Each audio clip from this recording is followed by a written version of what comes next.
तो नमस्कार, मैं हूं वीरेश सिंह। आईटीआई के टॉक शो में आपका स्वागत करता हूं। आज जो है तो पहला पॉडकास्ट है जिसमें आईटीआई की बात जो है तो स्किल इंडिया के साथ में चालू करने वाला, और ये हैं साउथ के श्रीनिवासन जी। तो उन्हीं से जानते हैं कि उनका आईटीआई का क्या उद्देश्य था और इस क्षेत्र में वो क्यों आए हैं। तो सबसे पहले उनका परिचय ले लें। सर, सबसे पहले आपका इस कार्यक्रम में मैं स्वागत करता हूं और चाहता हूं सर कि आप अपने बारे में सबसे पहले दर्शकों को बताएं जो आपको सुन रहे हैं।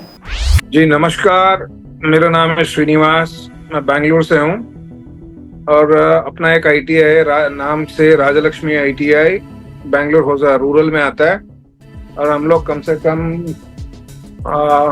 21 साल से चला रहे हैं आईटीआई जी, फिटर और इलेक्ट्रॉनिक्स फील्ड में। जी, तो सर आईटीआई खोलने का कुछ आपका उद्देश्य था कि इस क्षेत्र में आपने क्यों आए?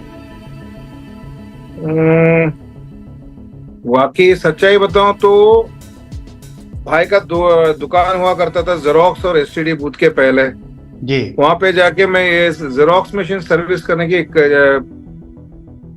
बूथ चढ़ा हुआ था सर में जी। जो भी खराब हुआ जाके बैठ के सर्विस कर देता जी। तो एक फैमिली फ्रेंड भी है जिनका आईटीआई है जी। वो आया करते थे घर में, जी।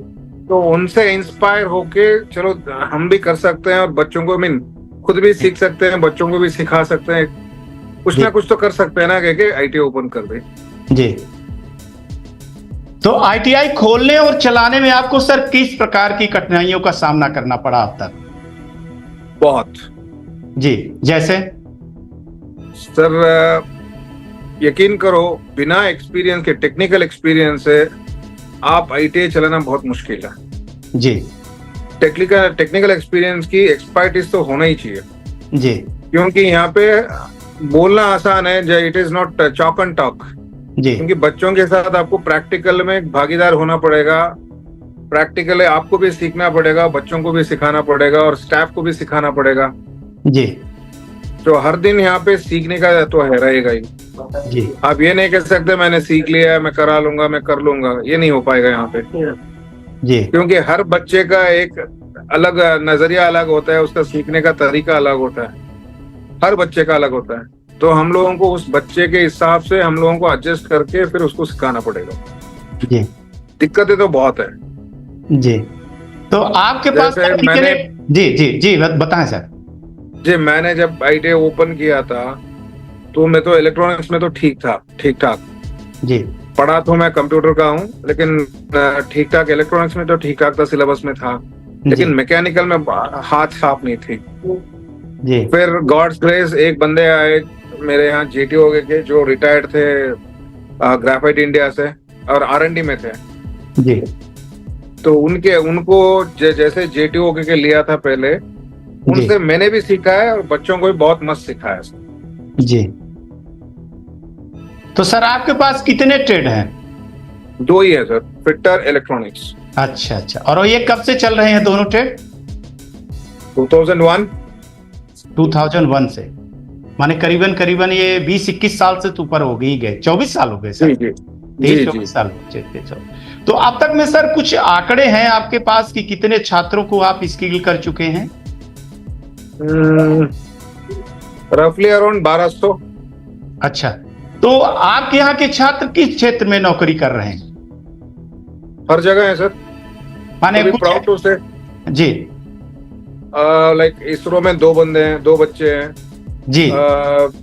एचएएल में कम से कम 50 बच्चे हैं जी। बाकी का एलआरडी में, या एलआरडी नहीं है, एडी में एक या 2 बच्चे हैं जी, जो डिफेंस का है जी। बाकी के गवर्नमेंट सेक्टर्स में भी हैं, यहाँ पे स्टेट गवर्नमेंट में जी, और प्राइवेट में ज्यादा है जी। तो आपके पास सर कुछ ऐसे आंकड़े आप लोग रखते हैं कि कितने छात्रों को आप रोजगार दिलवा चुके हैं, या परसेंटेज में बात करें सर तो कितने परसेंटेज? जी। 1200, उसमें कम से कम रख लो 900 बच्चों को तो रोजगार मिल चुका है। अच्छा, बहुत बड़ी बात है, बहुत बड़ी बात है। और तो 300 बच्चों में थोड़े बहुत अपने खुद का बिजनेस कर रहे हैं। जी जी जी। थोड़ा आईटीआई से हटके जाके अपना दूसरा बिजनेस कर रहे हैं, लाइक रियल एस्टेट भी कर रहे हैं थोड़े बच्चे, छोड़ दिया है। जी जी। तो सर जो आपके यहाँ लड़के पढ़ते हैं और रोजगार मिलता है, तो आपको सर ये चीजें तो जानकारी होगी कि उन लड़कों को कितनी सैलरी मिल पाती है, कितनी मिल रही होगी सैलरी? थोड़ी सी फिलहाल मिथ्या। स्टार्टिंग नहीं, देखिए पुराने बच्चों का तो बोल नहीं सकता, एक एक कंपनी में एक एक सैलरी चल रहा है। हाँ, अब यकीन नहीं मानोगे, जो HAL में बच्चा है उसको 60-70 हजार तो मिल ही रहा होगा अब तक। बहुत बड़ी। 1 लाख करीबन 1 लाख तो चला गया होगा। आईटीआई पास मैं स्टूडेंट की बात कर रहे हैं आप? स्टूडेंट जो आपके यहाँ पढ़े हैं आईटीआई के स्टूडेंट जो पास हुए हैं आपके यहाँ फिटर और इलेक्ट्रॉनिक्स में, वो बच्चे 70,000 से लेकर के 1 लाख रुपए सैलरी पा रहे हैं। बहुत बड़ी बात है सर। एक लड़का जो मोबाइल फोन का सर्विसिंग सेंटर चला रहा है जी, उसका महीने का कमाई 2 लाख के ऊपर है जी। मोबाइल फोन सर्विसिंग करता है, प्लस ये लैपटॉप सर्विसिंग कर लेता है, कंप्यूटर सर्विसिंग करता है, नेटवर्किंग करता है। उसकी खुद की मेहनत है सर, हम लोग कुछ बोल नहीं सकते। जैसे कमाएगा वैसे, वो जैसे मेहनत करेगा वैसा कमाएगा ना। तो सर आईटीआई के अलावा छात्रों को, जो आईटीआई की पढ़ाई के अलावा छात्रों को कुछ नए कोर्स क्या सिखाते हैं, जैसे कंपटीशन एग्जाम की तैयारी, या फिर इंग्लिश की तैयारी, या फिर कंप्यूटर की, या फिर जो ये 2 ट्रेड हैं इसी में आप उनको मास्टरी करवाते हैं? सर मैं तो सिर्फ 2 ट्रेड के बारे में बोल सकता हूँ, क्योंकि मैं उसी पे ट्रेनिंग करवाता हूँ जी। पहले यहाँ पे हम लोगों का भी क्या दिक्कत है, हम लोग रूरल में है जी। बच्चे जो भी आते हैं कन्नड़ा मीडियम से, जैसे आपके यहाँ हिंदी मीडियम है जी, यहाँ पे कन्नड़ा मीडियम है लोकल लैंग्वेज का जी, तो फर्स्ट लैंग्वेज उसी में सीख के आते हैं जी, लकी क्या है कि सेकेंड लैंग्वेज इंग्लिश है यहाँ पे साउथ में जी। तो उसमें क्या होता है, बच्चों को थोड़ा बहुत हम लोग स्टार्टिंग में 50% इंग्लिश या 70% कन्नड़ा में सिखाते हैं, फिर 30% इंग्लिश में सिखा लेते हैं जी, फिर थोड़ा थोड़ा करके इंग्लिश में लेके आते हैं जी। ये इतना तो बोल नहीं सकते हम लोग उनको एक्सपर्टाइज नहीं कर सकते इंग्लिश में, लेकिन इतना गारंटी है जो भी इंग्लिश में बात कर रहा है उसको समझ लेते हैं। माने अगर आईटीआई में कोई इंग्लिश की दिक्कत आई तो उसको वो सॉल्व कर सकते हैं जी। तो कंपनी भी वही इतना ही पूछता है ना, जो भी कंपनी में जाए उतना ही बोलता है, क्योंकि HR बंदे वो कन्नड़ सीख के तो नहीं आते, जो अलग अलग लैंग्वेजेस से आते हैं जी, वो MBA लेवल पे आते हैं, तो एक ना एक दूसरे स्टेट का होगा या लोकल का भी हो सकता है जी, तो वो उतना ही बोलते हैं ना जी। हम लोग जो इंग्लिश में बोल रहे हैं उसको समझ लो जी, और जो कहना चाहते हैं उसको आंसर दो। जी, जी, जी। तो भविष्य में सर और क्या आप ऐसी गुंजाइश लगती है कि आपको अपनी आईटीआई में और कुछ सुधार करना चाहिए या कर लेना चाहिए? सर सुधार तो बहुत होना चाहिए सर, यानी डीजीटीबी मेहनत कर रही है सर, मैं मना ये नहीं कर रहा हूँ, मैं ये नहीं बोल रहा हूँ, डीजीटीबी मेहनत कर रही है, दिन रात एक कर रहे हैं वो भी जी। लेकिन दिक्कत यहाँ पे आती है, डीजीटी बहुत मेहनत कर रहा है, छाती पे पैर रखा हुआ है, हाथ पकड़ के खींच रहे ऊपर उठाने के लिए जी। बहुत बड़ी बात है क्या, हम लोग बहुत बड़ी बात बोल रहे हैं सर आप। नहीं सही नहीं, झूठ नहीं बोल रहा हूँ, छाती पे पैर रखा हुआ है, हाथ पकड़ के खींच रहे उठाने के लिए जी। अब तनिक आप ही सोच लो, प्लस हमारे कंपटीशन आईटीआई के कंपटीशन में कितने सारे कोर्सेस आ चुके हैं जी। पीएमकेवीवाई है, DDU-GKY है, CMKVY है जी, और डायरेक्ट अप्रेंटिस 10th के बाद अप्रेंटिस डायरेक्टली चलता है जी। और आप यकीन नहीं मानोगे 10th के बाद जैसे ही आईटीआई पास करेगा बच्चा, उसको दो या 3 ही रास्ते बचे हैं जी। या खुद का काम कर लो, या नौकरी पे जाओ, या अप्रेंटिस में जाओ, या डिप्लोमा में जाओ, बस जी। तो यहाँ पे डिमांड कहाँ से आएगा सर? खुद आईटीआई को पैरेलली अलग दूसरे कोर्सेज पैरेलली भी चल रहे हैं जी। तो डिमांड कहाँ से आएगा बताओ आईटीआई में? अभी +2 करेगा बच्चा, इंटर्न का क्या +2 बोलते हैं ना, अब 12th जी, जी, जी। 12th करने के बाद बच्चा डायरेक्टली इंजीनियरिंग में जा सकता है जी। तो कॉलेज के हर कॉलेज आप हर कहीं भी 10th 11th या 12th का कॉलेजेस अलग से हो या कॉलेजेस में एक ही इसमें चल रहे हो, वहां लाइन लगती है सर, एडमिशंस के लिए लाइन लगती है, बात सही है। सीईटी एंट्रेंस देना पड़ता है बच्चों को जी। नीट सीईटी एंट्रेंस देना पड़ता है, फिर सीट अलॉटमेंट होंगे। यहाँ पे हम लोगों के लिए आईटीआई के साथ बहुत सारे कोर्सेस पैरेलली चल रहे हैं, जी इक्वलेंट टू आईटीआई। जी। तो आप कहाँ से आएंगे बच्चे, ये बताओ मुझे। दिक्कतें तो बहुत है सर। तो इस पर सर आप सरकार या डीजीटी से सुधार के लिए क्या अपील कर सकते हैं या क्या सलाह दे सकते हैं सर? सर सलाह कैसे बताएं, हमसे तो बड़े, बहुत बड़े हैं डीजीटी में जो ऑफिशियल्स बैठे हैं, हमसे भी ज्यादा पढ़े लिखे हैं जी। लेकिन सर मायने रखता है इतना ही बोल सकते हैं। आईटीआई के लिए एक थोड़ा दिक्कतें कहाँ रही है सर। आईटीआई में अगर आईटीआई कंप्लीट करके जा रहा है इंडस्ट्री में बच्चा, तो अगर 10th पास भी है, आईटीआई पास भी है, एक ही नौकरी है कॉन्ट्रैक्ट पे जी, सैलरी एक ही है जी, अपॉइंटमेंट जब होगा तब होगा जी, तब तक तो सैलरी एक ही है जी। 10th कंप्लीट करके जाए, 11th कंप्लीट करके जाए, 12th कंप्लीट करके जाए, आईटीआई कंप्लीट करके जाए, सैलरी तो एक ही है जी, तो डिमांड नहीं आएगा ना सर। एक डिफरेंशिएशन तो होना चाहिए। जी, आईटीआई कंप्लीट करके जा रहा है तो उसका अलग से एक होना चाहिए ना, उसको भी एक डिफरेंशिएशन। जी, जैसे मिक्सचर में हम लोग चुन चुन के लेना पड़ रहा है आईटीआई को, जी, ये दिक्कत आ रही है सर। हम लोग आईटीआई को एक सेपरेट एक एवेन्यू बना के दो, या 10th के बाद आईटीआई के बाद हम लोगों को रिलेटेड कोर्सेज में इंजीनियरिंग में एक सीट दिलवा दो, एक कोटा, 10% कोटा, 15% कोटा। ये एक मिनट सर, इसको मैं हाईलाइट करना चाहता हूं कि जो डीजीटी के अधिकारियों को मैं ये वीडियो भेज रहा हूं, देखिएगा, ये श्रीनिवासन जी जो है ना, ये अनुभव बोल रहा है। ये 23 साल का अनुभव बोल रहा है कि ये कह रहे हैं कि आईटीआई के लिए विशेष कोटा दिलवाइए। किसके लिए? इंजीनियरिंग में या डिप्लोमा में या अदर कोर्स में। जी सर डिप्लोमा में तो मिल ही जाएगा सर जी। डायरेक्टली सेकेंड ईयर में हम लोगों को लैटरल एंट्री में मिल रहा है, मैं मना नहीं कर रहा हूँ जी। लेकिन कितने बच्चे जाएंगे डिप्लोमा? मेरा अगर मैं सर 1 मिनट मैं आपको रोक रहा हूं, क्योंकि ये बहुत बड़ा मुद्दा आपने आज उठा दिया। कि मेरा ये कहने का मतलब, आपका कहने का तात्पर्य ये है, जो मैं समझ पा रहा हूं सर, मेरी छोटी समझ हो सकती है, कि आप ये कह रहे हैं कि अगर लड़का बेसिक चीज आईटीआई में सीख करके वो इंजीनियरिंग करता है, मैं अगर ये समझ पा रहा हूं, तो अगर वो बेसिक चीजें अगर एक बार वो आईटीआई कर ले लड़का, फिर इंजीनियरिंग करे, तो हमको लगता है कि वो बेहतर इंजीनियर हो सकता है, क्योंकि उसका मेन कॉन्सेप्ट जो है वो आईटीआई से क्लियर हो जाना। क्या मैं ये सही? 100%। जी सर, आगे बोलिए सर।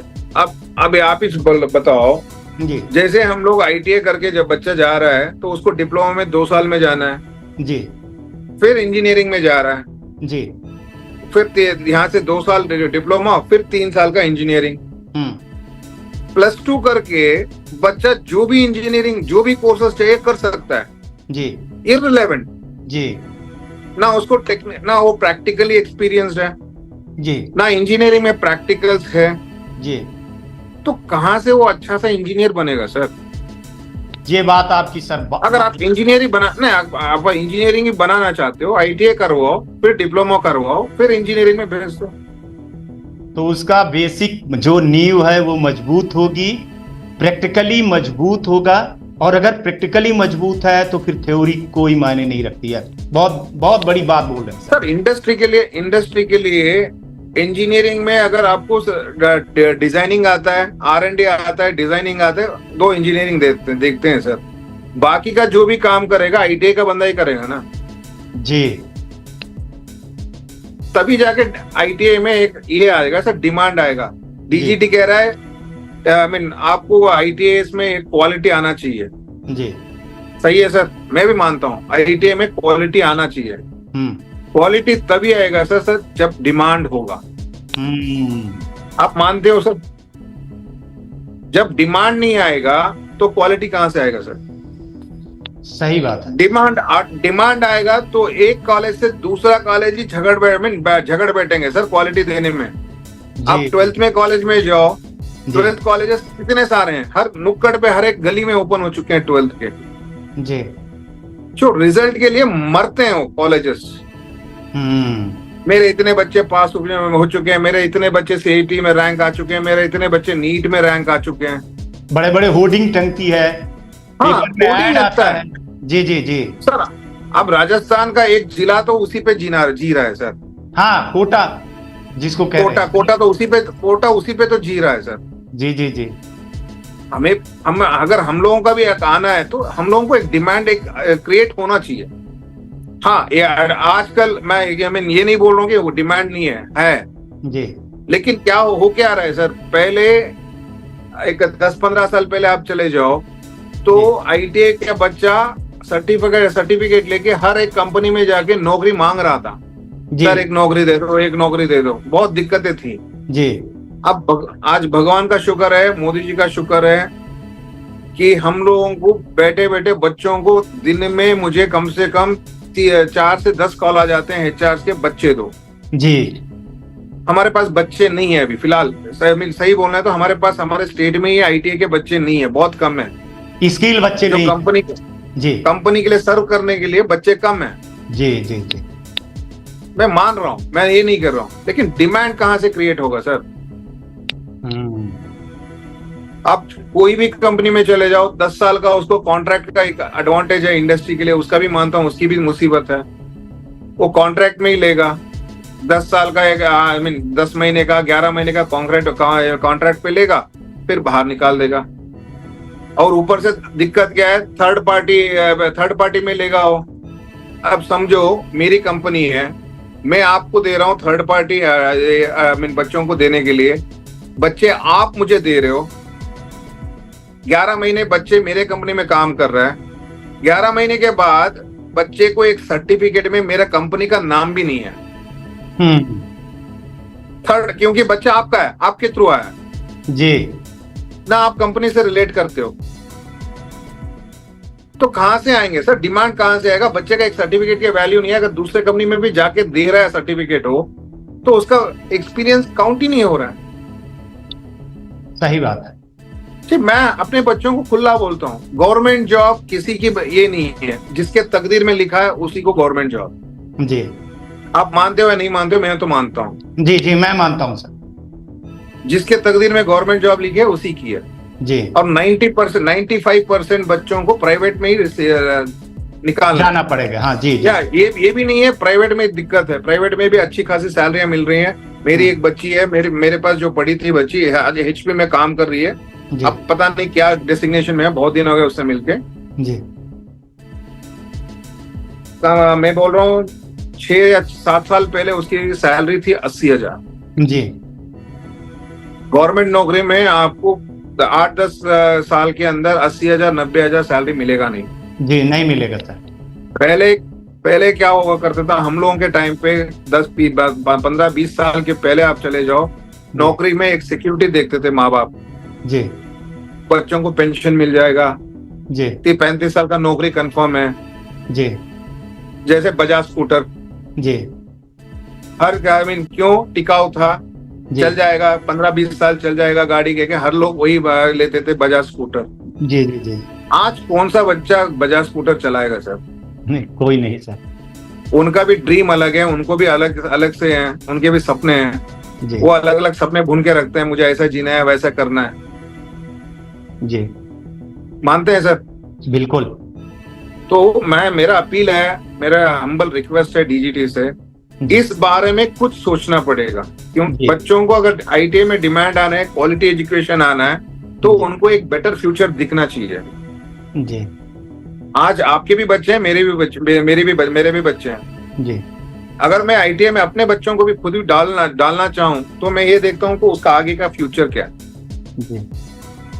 35 साल उसको सिर्फ नौकर बन के ही रहना है कंपनी में, या आगे भी बढ़ना है? आगे बढ़ने के लिए उसके क्या हो सकता है उसका, वो भी देखना पड़ेगा ना सर जी। तो मेरा रिक्वेस्ट तो इतना ही है सर। नहीं तो सर, अब इसी में एक लाइन और चाहूंगा कि आप जो अभी नए आईटीआई खोल रहे हैं या यंग जनरेशन है जो डायरेक्टर बने हैं, मालिक बने हैं, उनको आप क्या सलाह देना चाहते हैं अपने एक्सपीरियंस से? मैं सलाह की बात कर रहा हूं। कैसे, किस बारे में सर? जो आईटीआई चला रहे हैं या चलाने के लिए इच्छुक हैं, तो वो आईटीआई चलाने के पहले या आईटीआई खोलने के पहले उनको आपके एक्सपीरियंस के हिसाब से कैसी आईटीआई चलानी चाहिए? मतलब माने कि किस बेस पे आईटीआई को चलाना चाहिए ताकि वो बेहतर ट्रेनिंग दे पाए लड़कों को और स्किल इंडिया में अपना भागीदारी करवा पाए? सर मैं ऑलरेडी पहले भी एक शायद आपके इसमें चैनल में बोल चुका हूँ, फिर भी बोल रहा हूँ जी पहले एक सब्जेक्ट में आप एक्सपर्टाइज हो, जी टेक्निकली आप एक्सपर्टाइज हो जी जो चला रहे हैं, जी इंजीनियरिंग बैकग्राउंड से हो, जी तब जाके आईटीआई ओपन करो। बिना इंजीनियरिंग बैकग्राउंड के आईटीआई में मत आओ प्लीज। बहुत बड़ी बात है सर। टेक्निकल नहीं, आपकी नहीं, सबकी बेनिफिट के लिए बोल रहा हूँ, आईटीआई वाले के बेनिफिट के लिए बोल रहा हूँ जी सर। मैं ये इससे नहीं बोल रहा हूँ, मेरे पास 2 ही ट्रेड है, मानता हूँ छोटा आईटीआई मेरा 2 ही ट्रेड है, 4 यूनिट के हैं, चल रहा है, बस काफी है, भगवान की दया है जी। लेकिन आज भी मेरे जो ट्रेड में जो इक्विपमेंट्स रखे हैं जी मेरे दिमाग में छाप बन चुका है। कौन सा इक्विपमेंट कौन से रंग का है, कौन सा कैटेगरी का है, कौन सा कितने क्वांटिटी का है, क्या रेंज है उसका, हर चीज मेरे दिमाग में छाप बन चुका है। मेरे जेटीओस मेरे साथ खेल नहीं कर सकते। और अगर आप एक्सपर्टाइज नहीं हो टेक्निकली, जी जी कुछ भी बोल देंगे, सर जल गया, सर मर गया, ओहो का काम नहीं करेगा, आप दूसरा खरीद के लाओ, वरना प्रैक्टिकल रुक जाएगी, प्रैक्टिकली नहीं कराएगा जेटीओ। ये दिक्कतें देंगे मैनेजमेंट को, जेटीओ मैं खुला बोल रहा हूँ। अगर मैनेजमेंट पढ़ा लिखा है और टेक्निकल बंदा है, अगर इंजीनियरिंग टेक्निकल बंदा है तो आराम से सुधार सकता है। और नहीं तो आईटीआई में सर खुला बोल रहा हूँ, आईटीआई में इतना पैसा नहीं है। जी सही बोल रहे हैं सर। 20 बच्चे आते हैं, 20 बच्चों में कितना ले लोगे आप एडमिशन? मेरे यहाँ 16,000 17,000 साल का है जी, क्योंकि मेरे यहाँ मेरे बगल में कम से कम 8 आईटीआई है जी। मैं अगर ज्यादा बोलूंगा दूसरा कम कर लेगा जी, उससे कम दूसरा कर लेगा, उससे कम दूसरा कर लेगा जी, क्योंकि एडमिशन आते कम है जी, सीटें कम है जी। तो कैसे भी करके कॉलेज चलाना है, भर लो एडमिशन, भाड़ा देना है, सैलरी देना है, करंट बिल भरनी है, कॉलेज चलाना है, चलो कि जितना मिले उतने में एडमिशन कर लो। ये हो रहा है आजकल। नहीं, इसके पीछे सर आपकी तपस्या भी है, मैंने पढ़ा है, आपको जाना है, समझा है कि आप जो है तो लड़कों के लिए सुबह से शाम तक टाइम देते हैं, पूरा टाइम देते हैं। और दूसरी बात, आपकी खुद की बिल्डिंग है, अगर आप आईटीआई ना चलाते सर, इसको रेंट पे देते, तो मेरे हिसाब से बेंगलोर जैसे जगह पे 1.5 से 2 लाख रुपए आप बड़े आराम से पा सकते थे। लेकिन आपने वो नहीं चुना, अभी भी आपने वो नहीं चुना। आप एक बार मेरे को, आप कैमरे पे जब मोबाइल पे बात हो रही थी तो आप कह रहे थे कि हम सर जॉब क्रिएटर बनवाना चाहता हूं, कि लड़के नौकरी करें, वो तो ठीक है, पहली चीज है, लेकिन अगर लड़के हमारे यहाँ से सीख करके जाते हैं और वो कोई बिजनेस खोलते हैं और उसमें लोगों को एम्प्लॉयमेंट देते हैं, वो बहुत बड़ी बात है। मैं इसमें लगाऊं, नहीं तो श्रीनिवास जी जैसे लोग जो है तो माने 2-2 लाख रुपए रेंट पा सकते हैं, क्यों फिर इसमें मारामारी करें? ये एक बहुत बड़ी बात है। और सर लेकिन मैं आपसे जानना चाहता हूं कि आप कितना टाइम देते हैं आईटीआई को? सर सवेरे 9 बजे आते हैं तो शाम के 5 बजे जाते हैं। माने खोलते हैं बंद हर दिन हर दिन। तो चाबी आपके पास रहती है? Sir I am a P2P, peon to principal ji.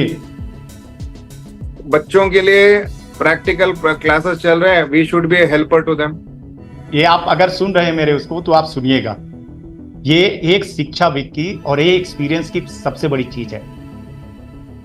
Principal to peon, peon to principal, मतलब आईटीआई को खोलना, आईटीआई को साफ करना और आईटीआई चलाना और फिर आईटीआई सिखाना और फिर आईटीआई को बंद कर देना। ये यंग जनरेशन जो है या जो अभी आईटीआई वाले हैं, उनको सीखना चाहिए। जी सर।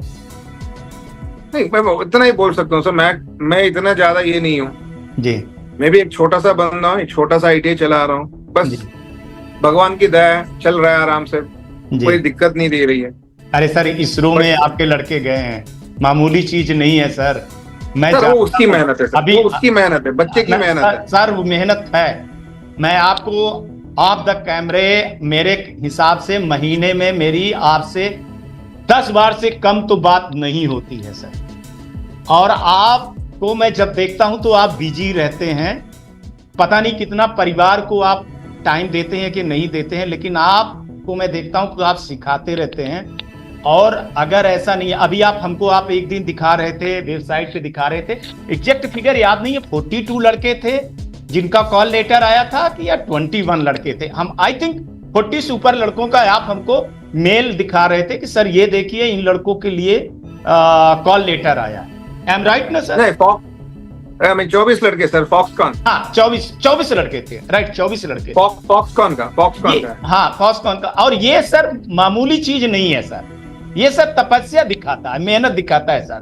लड़का पढ़ता है सर, मैं मानता हूं कि लड़का जब पैदा होता है तो मम्मी पापा बोलना सीख जाता है, लेकिन उसको सिखाता कौन है सर? उंगली पकड़ के चलना कौन सिखाता है सर? तो सर इस पर आपका बहुत हुआ है। तो सर फैमिली को भी टाइम कितना दे पाते हैं, ये मैं थोड़ा सा जानना चाहता हूँ, पर्सनल सवाल है सर। सर हमें तो हॉलीडेज है ही नहीं, हम लोग तो जबते रहते हैं। जी जी, कुछ हो जाए, रजे मिल जाए, एक रजा तो मिल जाएगा, घर में आराम से सो सकते हैं। जी जी। तो आज बहुत दिक्कतें होती हैं, बच्चों से भी दिक्कतें हैं, कहीं बाहर लेके नहीं जा सकते जी, बाहर घूमना पड़ेगा, बच्चे मांगते हैं बाहर घुमाने के लिए। जी जी, बाहर चलते हैं, यहाँ चलते हैं, वहां चलते हैं, क्योंकि हम लोगों को ईयरली हॉलीडेज भी नहीं है। जी एक बैच खत्म हुआ, एग्जाम कंप्लीट हुआ, तब तक तो दूसरा बैच रेडी रहेगा, उनका क्लासेस शुरू करो, उनका शुरू कर लो पूरा। जी, रिस्पॉन्सिबिलिटी ये बहुत होता है। कम से कम हम लोगों को अगर 15 दिन या 1 महीने का बीच में छुट्टी मिल जाता तब तो ठीक होता। हमें छुट्टी भी नहीं है रिफ्रेश होने के लिए। अरे सर ये त्याग है सर, ये त्याग है। नहीं, ये नहीं बोल रहा हूँ, माँ बाप के भी ये देहांत हो चुका था जी। 3 दिन का दूध कंप्लीट करके कॉलेज में आके बैठना पड़ा है। ओ ये तपस्या है सर, तभी ये हाथ नहीं तपस्या नहीं सर, हम लोग की मजबूरी नहीं सर, तपस्या रिस्पांसिबिलिटी है, मैं बोलूंगा सर मैं बोलता हूँ मजबूरी भी है, हमें हॉलीडेज नहीं है सर। मजबूरी एक अलग शब्द हो गया सर, रिस्पांसिबिलिटी मैं इसको मानूंगा सर। रिस्पांसिबिलिटी हमें तो रहना ही पड़ेगा ना सर, हमें तो रहना ही पड़ेगा जी। हर दिन बच्चे का देखना ही पड़ेगा, क्या कर रहे हैं क्या नहीं कर रहे हैं, कुछ मटेरियल चाहिए, कुछ ना कुछ तो कमी रहेगा ही। एक ना हर दिन कुछ ना कुछ कमी रहेगा ही आईटीआई में, उसको फुलफिल करना ही पड़ेगा। तभी इतने लड़के निकलते हैं, तभी इतने लड़के। इलेक्ट्रॉनिक्स में यूज करते रहते हैं, कंपोनेंट्स तोड़ देते हैं, कट कर देते हैं, सोल्डरिंग होते हैं, जल जाता है कंपोनेंट। तो आपको हर दिन चेक करना पड़ेगा स्टॉक में क्या है क्या नहीं है, क्या चाहिए। कुछ इक्विपमेंट बिगड़ जाता है, जल जाता है, कुछ ना कुछ होता ही है, उसको सर्विस करो, कुछ ना कुछ ये करो, रेडी करो, ये तो रहेगा ही। आज है प्राइवेट मैनेजमेंट, हर चीज हमें ही देखना पड़ेगा। अच्छा सर, एक चीज और कि जो प्रधानमंत्री कौशल विकास योजना 4.0 चला है, ये आईटीआई की सेहत के लिए कितना अच्छा है सर? कहीं ऐसा तो नहीं सर मेरा कहने का मतलब कि आईटीआई के बेसिक चीज को हटा देगा, लोग 3 महीने का कोर्स करने लगेंगे, आईटीआई को भूल जाएंगे? ये चिंता है थोड़ा सा सर, आप जैसे एक्सपीरियंस। मैं यही बोल रहा था सर आपको, जो पैरेलली चल रहे हैं ना उसको हटाओ। ये पीएम के डीडीजी के जो भी पीएम के जो भी प्रोग्राम है बहुत अच्छा है, बढ़िया है, लेकिन हमें आईटीआई में इसको हमारी तरह यूटिलाइज करना पड़ेगा। मैं जैसे पहले आपको एक बार बोला था इसमें आपके इंटरव्यू में जी कि आईटीआई चलाने के लिए पहले जाके अगल बगल के कंपनीज में एक चेक कर लो क्या क्या है क्या नहीं है जी, जो रिक्वायरमेंट है, इंडस्ट्री का रिक्वायरमेंट किस चीज पे है। सही बोला था सर आपको शायद? बिल्कुल बिल्कुल बिल्कुल। आज भी बोल रहा हूँ, हमें सर्वे करना पड़ेगा, प्राइवेट आईटीआई को जाके हर कंपनी में जाके चेक करना पड़ेगा उनका रिक्वायरमेंट क्या है, किस तरह का मैन पावर चाहिए। अभी समझ लो मेरे पास आईटीआई इलेक्ट्रॉनिक्स है, मुझे इलेक्ट्रिशियन के बच्चों का रिक्वायरमेंट है दूसरे कंपनी से, मैं अगर इलेक्ट्रॉनिक्स के बच्चे को दे नहीं पा रहा हूँ, लास्ट 3 महीने में अगर पीएमकेवीवाई का प्रोग्राम में मैं उसको अलग से एक सर्टिफिकेट इलेक्ट्रिशियन पे करवाऊं, उस बच्चे का तो कुछ ना कुछ तो मिल जाएगा ना नौकरी। जी सर, आगे वही बच्चे को अगर नौकरी नहीं मिल रही है उस ट्रेड में, जो ट्रेड मेरे पास है उस ट्रेड में बच्चे को नौकरी नहीं मिल सकती है वहां पे, तो मैं पीएमकेवीवाई के एक प्रोग्राम से दूसरा जो रिक्वायरमेंट है इंडस्ट्री का, उस ट्रेनिंग करके उसको नौकरी पे लगा सकता हूँ। इसके अलावा पीएमकेवीवाई का कोई जरूरत नहीं आई थी। सर लास्ट क्वेश्चन की टाइम हो गया। अगले 5 जी। वर्ष में आईटीआई को लेकर के आपका क्या मिशन है सर? थोड़ी सर सी मिशन तो बहुत है, जी देखते हैं क्या क्या हो सकता है, मैं कर सकता है, हम लोगों से क्या हो सकता है, हम लोग कंट्रीब्यूट करने के लिए तैयार हैं। जी मिशन तो बहुत है सर, लेकिन expectations you can not expect in ITIs. जी depends on the financial condition of the ITI, जी जी बहुत बड़ा इशू है सर। रिक्वायर, हाँ, जो बाजार क्या चल रहा है उस पर डिपेंड कर सकता है। जी मैं ये भी मांग सकता हूँ कि मैं डीजीटी से एक अपील भी कर सकता हूँ, जी पीएमके में जितना पैसा आप दे रहे हो, जी आईटीआई के लिए भी कुछ ना कुछ फंड रिलीज कर दो थोड़ा सा, मैं यही कहलवाना ताकि चाह रहा था। आईटीआई भी इम्प्रूव हो सकता है। मैं यही कहलवाना ITI पे चाह रहा था अपना- कि जी जी अगर उसका आधा भी पेमेंट आईटीआई को मिल जाए ना सर, तो आईटीआई बहुत आगे निकल जाए। सर वहां पे हर 3 महीने के लिए आप पैसे दे रहे हो, जी 3 महीने 6 महीने कोर्स के लिए एक पैसे दे रहे हो, हम लोग 2 साल का चला रहे हैं। अगर हमें थोड़ा सा भी फाइनेंशियल बेनिफिट मिला तो और आ गया, ये कर सकते हैं ना सर, और थोड़ा इंप्रूव कर सकते हैं आईटीआई। 18-20 बच्चों का एडमिशन ले रहे हो, उसमें होते 16-18 बच्चे होते हैं, उसमें 4-5 बंदे निकल जाते हैं बीच में, बच्चे कितने सर? 10-15 12-15 बच्चों में आप फीस लेके क्या चला रहे आईटीआई? क्या क्वालिटी आ सकता है? अगर एक सोर्स ऑफ इनकम आईटीआई को आ रहा है तो बच्चों से तो थोड़ा बहुत फीस आ जाएगा, उसके साथ अगर गवर्नमेंट से भी थोड़ा बहुत बेनिफिट मिल जाए, अब समझ लो थोड़ा बहुत, थोड़ा नहीं थोड़ा तो चेंज होगा ही, क्वालिटी आएगा ही अपने आप। बड़ी बात है सर। बस मेरे इतना ही विनती है बस उनसे। चलिए सर, आज आपने टाइम दिया और बहुत टाइम दिया और बहुत बात की है सर। आगे फिर कभी शुक्रिया सर, आगे फिर कभी सर टाइम देंगे और आपके एक्सपीरियंस का लाभ लेंगे। चलिए आज तक के लिए इतना ही। कल फिर किसी नए बंदे से मिलेंगे और फिर से ऐसे ही बेबाकी से बात करेंगे। तब तक आप लोग अपना ध्यान रखिए, आसपास सफाई जरूर रखिएगा। नमस्कार, जय हिंद, जय भारत।